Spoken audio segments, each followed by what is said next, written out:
네, 안녕하세요. 테슬라 투자로 은퇴하기 아트라운 TV입니다. 오늘 주제는요, 미 증시 반등 끝, 테슬라 FSD 베타 가격 인상의 의미라는 주제로 말씀을 드리겠습니다. 오늘도 알찬 소식들 많으니까 시청하시기에 앞서 구독과 좋아요, 알람 설정 꼭 눌러주시기 바라겠습니다. 오늘 3대 지수 현황부터 살펴보고 가도록 하겠습니다.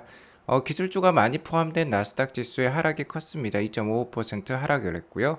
12,380까지 내려왔었어요. 13,000도 한때 넘었었는데 상당히 지금 이번 주, 저번 주 후반 들어서 많이 떨어지고 있는 모습 보여주고 있습니다.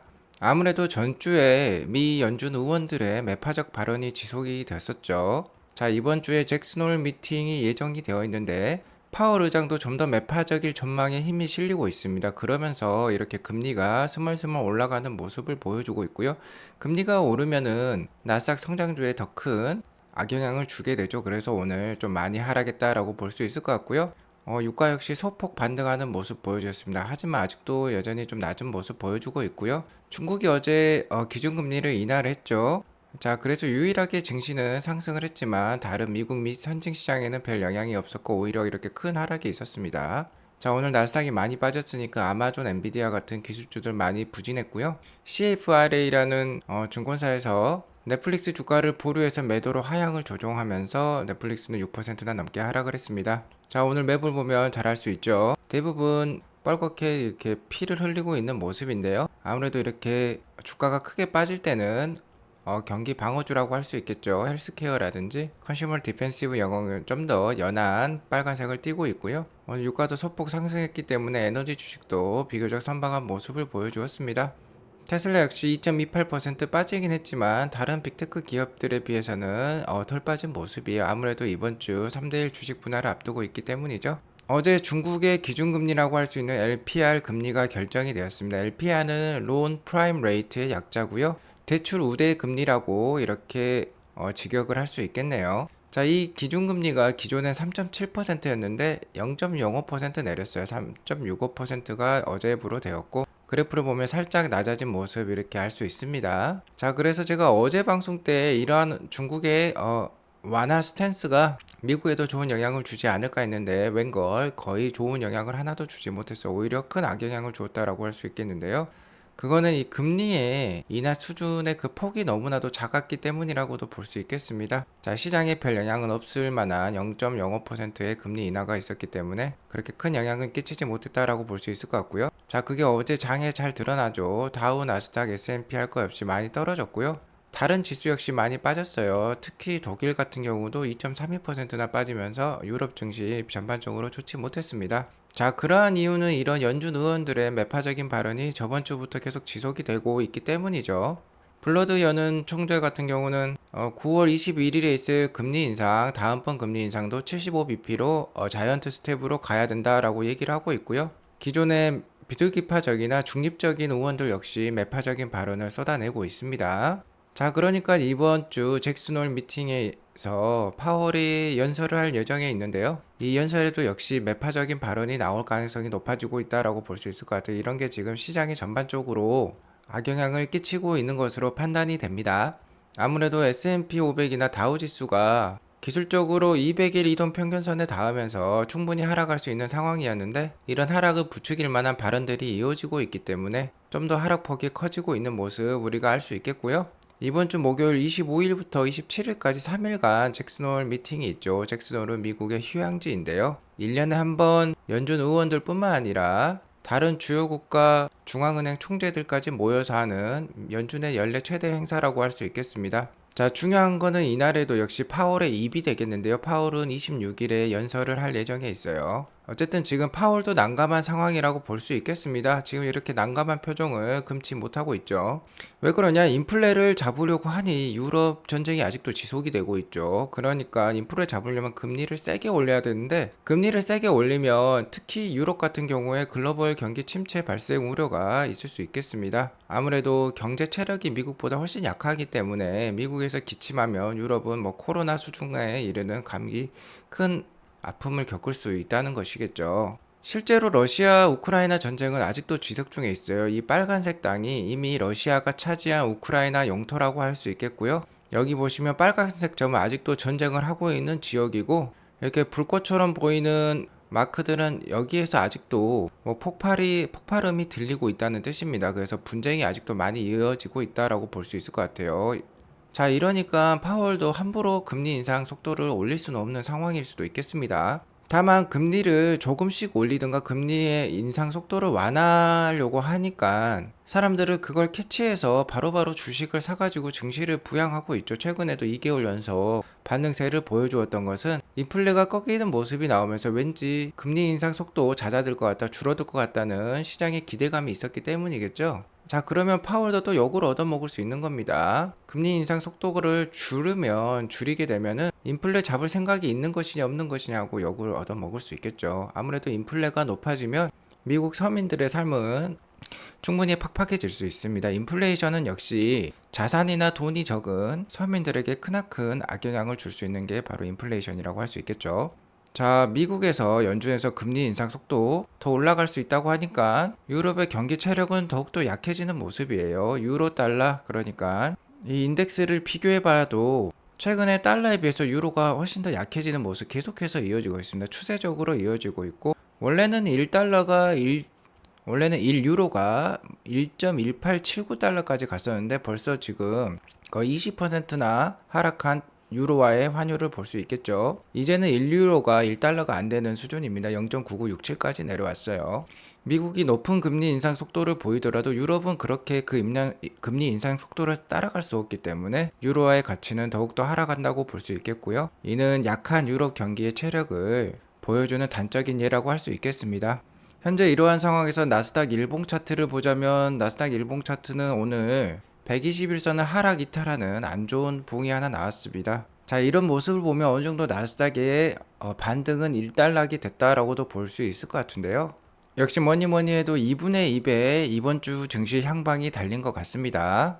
제가 저번 주에도 계속해서 나스닥 차트를 보면은 갈림길에 서 있다라고 말씀을 드렸는데요.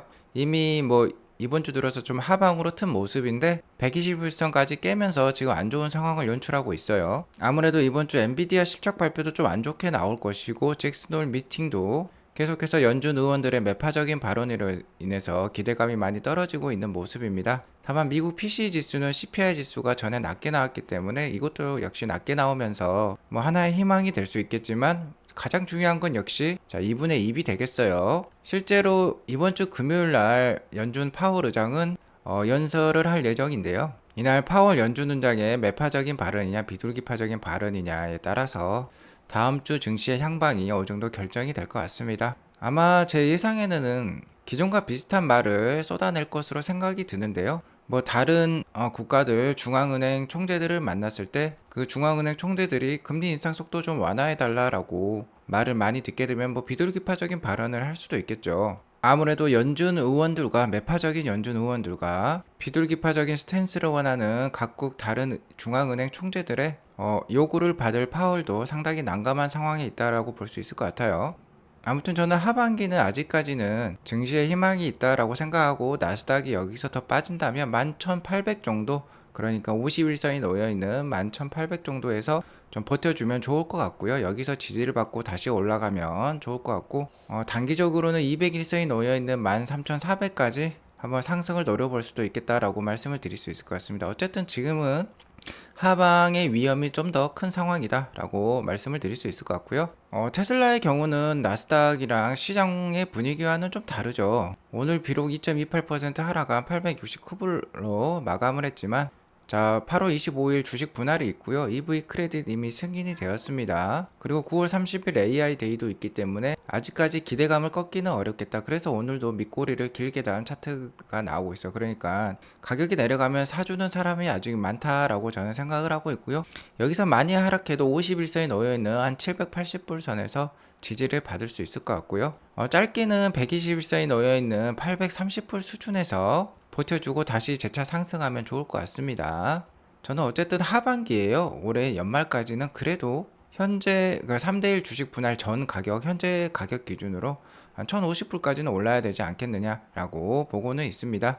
자, 그러니까 희망 잃지 마시고요. 시장이 빠지면서 테슬라가 빠지면은 계속해서 좋은 주식 모아 가시면 좋을 것 같고요.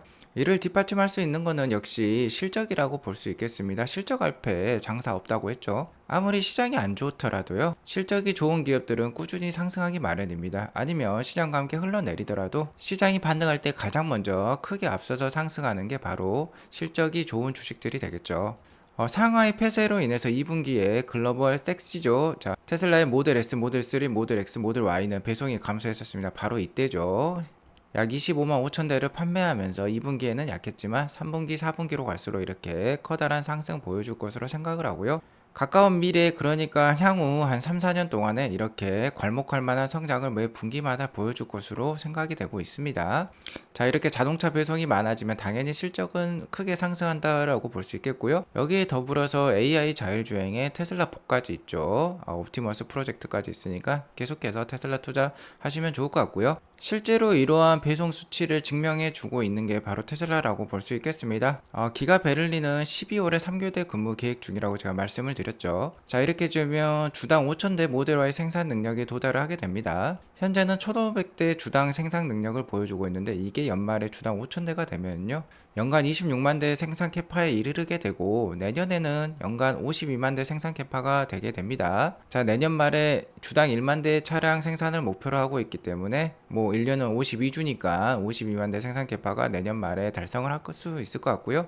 그렇게 되면 이러한 딜리버리 생산 목표 이뤄갈 수 있겠죠. 자, 기가 베를린뿐만 아닙니다. 기가 텍사스도 궁금하셨을 건데 최근에 기가 텍사스의 모델 Y 생산을 위한 네 번째 기가 프레스가 설치 및 테스트된 것으로 확인이 되었습니다. 현재까지는 3대의 기가 프레스를 사용을 했는데 이제 4대가 되면서 더욱더 성장에 박차를 가하고 있다라고 볼 수 있을 것 같고 기가 텍사스도 역시 기가 베를린과 같은 속도로 성장 중에 있다라고 볼 수 있을 것 같아요. 현재 기가 베를린은 주당 1,500대 생산하고 있는데 기가 텍사스는 주당 1,000대의 모델 Y를 생산하고 있습니다. 그러니까 기가 텍사스가 좀 더 늦다라고 할 수 있겠죠. 기가 베를린이 좀 더 일찍 시작한 공장이니까 좀 더 빠른 것으로 생각이 되고요. 기가 텍사스나 기가 베를린이나 공장을 가동한 지 이제 5달밖에 안 되었습니다. 그럼에도 불구하고 이렇게 빠르게 생산량을 올리고 있는 거는 정말 루시드라든지 리비안이라든지 이런 회사들과 상당히 비교가 될 수 있는 부분이라고 할 수 있겠죠. 루시드 리비안은 1년에 1,000대 이상 캐파를 올리는 거에도 보고하고 있는 상황인데 테슬라는 이렇게 빠르게 1년도 안 된 사이에 5,000대 이렇게 캐파를 늘리고 있으니까 상당히 빠르다고 할 수 있겠고요. 기가 텍사스 역시 기가 베를린과 같은 속도로 올해 연말 주당 5,000대 생산 캐파를 달성해서 연한산 26만 대에 도달할 예정에 있습니다. 거의 같은 속도로 성장을 한다는 겁니다. 그러면은 이렇게 똑같이 성장하면 내년 연말에는 역시 50만 대 생산 캐파에 기가 텍사스도 이를 수 있겠죠. 자, 생산도 생산이고 자동차 판매도 판매지만 역시 테슬라 투자에 있어서 가장 중요한 부분은 구조적 성장 요인이라고 제가 누누이 말씀드렸죠. 테슬라의 가장 큰 구조적 성장 요인은 역시 FSD가 되겠습니다. 자율주행 기술이라고 볼 수 있겠는데요. 일론 머스크의 올해 2가지 가장 큰 목표로 이렇게 2가지를 들고 있어요. 자, 스타쉽을 궤도에 올리는 것과 FSD 와이드 릴리즈가 있겠습니다. 정말 이 FSD 기술 발전에 심혈을 기울이고 있다라고 해도 과언이 아니겠는데요. 최근에는 뉴럴링크까지 올해 10월 31일 날 새로운 업데이트를 보여주겠다고 하면서 착착 주요 사업을 진행 중에 있어요. 실제로 FSD 베타 같은 경우는 10.69 버전이 지난 주말에 1,000명의 테스터에게 풀렸고요. 아마 9월 5일 전까지 대부분의 테스터에게 풀릴 전망입니다. 아마 10만 명 가까이 되겠죠. 그리고 올해 연말에는 40만 명 가까이 FSD 베타를 와이드 릴리즈 하겠다라고 얘기를 하고 있습니다. 그게 가장 큰 목표라고 명시를 하고 있죠. 자, 이런 상황에서 정말 괄목할 만한 뉴스가 하나 나왔어요. 바로 여기 보시면 Price of FSD will rise to $15,000 in North America on September 5th. 그러니까 9월 5일부터요. 북미에서의 FSD 가격을 기존 12,000불에서 15,000불로 3,000불이나 인상을 한다는 것입니다. 자, 북미라고 하면 미국, 캐나다, 멕시코를 들 수 있는데 아마 미국을 뜻하는 것 같고 아마 미국과 캐나다 수준 정도 될 것 같습니다. 자, 이렇게 가격을 올리면서 9월 5일까지는 대부분의 베타 테스터에게 보급을 한다는 지금 일론 머스크의 얘기예요. 자, 이는 제 생각에는 정말 강력한 자신감의 표현이라고 저는 생각을 합니다. 12,000불에서 15,000불로 올렸다는 것은 상당히 많이 올린 부분이죠. 솔직히 말씀드려가지고 FSD는 소프트웨어이기 때문에 인플레이션과 그렇게 큰 연관은 없을 수 있다고 할 수 있겠습니다. 유가가 오르던 물건 값이 오르던 FSD 가격은 크게 올릴 필요는 없을 수도 있어요. 최근에 FSD 관련된 라벨링 인력도 뭐 200명 가까이 자르기도 했죠. 자, 그렇게 되면 비용이 내려갔다는 건데, 비용이 내려갔음에도 불구하고 이렇게 가격을 크게 올렸다는 겁니다. 이거는 역시 강력한 자신감의 표현이다 라고 다시 한번 말씀드릴 수 있을 것 같고요. 일론 머스크의 속뜻은 바로 이런 거라고 생각합니다. 2024년에 자율주행 전용차를 출시하겠다고 약속을 하고 있죠. 자, 자율주행 전용차로 물망에 오르는 건 이렇게 세 가지 모델이 될 것 같습니다. 다 각각 베이스가 다르다고 볼 수 있겠는데요. 사이버 트럭 기반의 이런 밴이 나올 수도 있을 것 같고, 세미 트럭 기반의 이런 대형 밴이 나올 수도 있겠죠.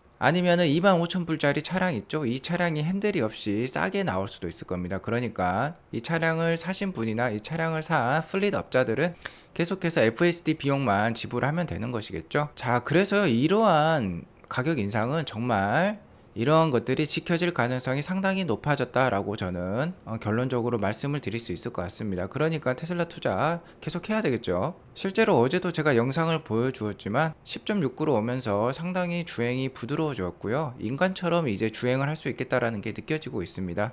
척스 프로블럼이라고 할 수 있겠죠. 바로 왕복 6차선 비보호 좌회전을 어제도 보니까 10번 중에 9번 정도를 성공을 했어요. 이 왕복 6차선에 같은 경우는 시속 80km 이상으로 차들이 달리기 때문에 상당히 어려운 난이도가 높은 비보호 좌회전이라고 할 수 있는데, 이거를 이렇게 보시면은 9번 중에 10번 중에 9번 정도는 석세스 됐다는 겁니다. 여기 보시면 딱 한 번 디스인게이지, 그러니까 사람이 참여를 했다는 거니까 이때는 실패를 했다는 것이겠죠. 자, 이렇게 성공률이 높아졌다라고 하면은 사람들이 누구나도 FSD 베타를 사용하고 싶어질 것입니다. 그리고 어제 아침에 올린 이 척스 영상을 보더라도요, 다시 한번 아주 스무스하게 성공하고 있다는 거 알 수 있습니다. 다시 한번 봐보실게요. 지금 여기에 테슬라 차량이 진입을 했습니다. 지금 여기서 차량들이 엄청나게 빠른 속도로 달리죠. 80km부터 있습니다. 이제 차량이 없으니까 바로 여기 중간 지점에 들어왔는데요. 지금 다 자율주행으로 가고 있는 거예요. 근데 여기 또 차량이 엄청나게 빠른 속도로 지금 가고 있죠. 자, 여기서 기다리고 있다가 여유를 보고 여기에 차량이 있는 것도 확인을 하고 있습니다. 이 차량을 이렇게 여기에서 좌회전 하려는 차량이겠죠. 여기서 이제 바로 좌회전 스무스하게 하고요. 예, 아주 좋다, 잘했다라고 지금 평가를 하고 있죠. 자, 두 번째 라운드에 진입했습니다. 어제 아침에 촬영하신 영상이고요. 자, 이 차가 좌회전한 것도 지금 인식을 하고 좀 멈췄죠. 자, 그리고 여기에 차량이 없으니까 아주 빠르게 진입해서 바로 또 진입하는 모습 알 수 있습니다. 이쪽에 차량이 없다는 거 바로 확인했죠. 정말 인간처럼 운전하고 있다는 거 다시 한번 확인할 수 있었습니다. 자, 그러니까 테슬라 투자 계속해서 이어가셔야 되고요. 현재 연준 의원들의 매파적인 발언과 잭슨 홀 미팅에 따라 금리 인상 속도가 오히려 올라갈 수 있는 불안감이 시장을 자극을 하고 있지만, 실제로 연준의 금리 정책에 가장 큰 영향을 끼치고 있는 유가는 계속해서 낮아지고 있고요. 11월 8일에 중간선거도 앞두고 있기 때문에 9월과 11월 달에 있을 FOMC 회의 때는 금리 인상 속도 충분히 좀 줄어드는 모습 나올 수 있습니다.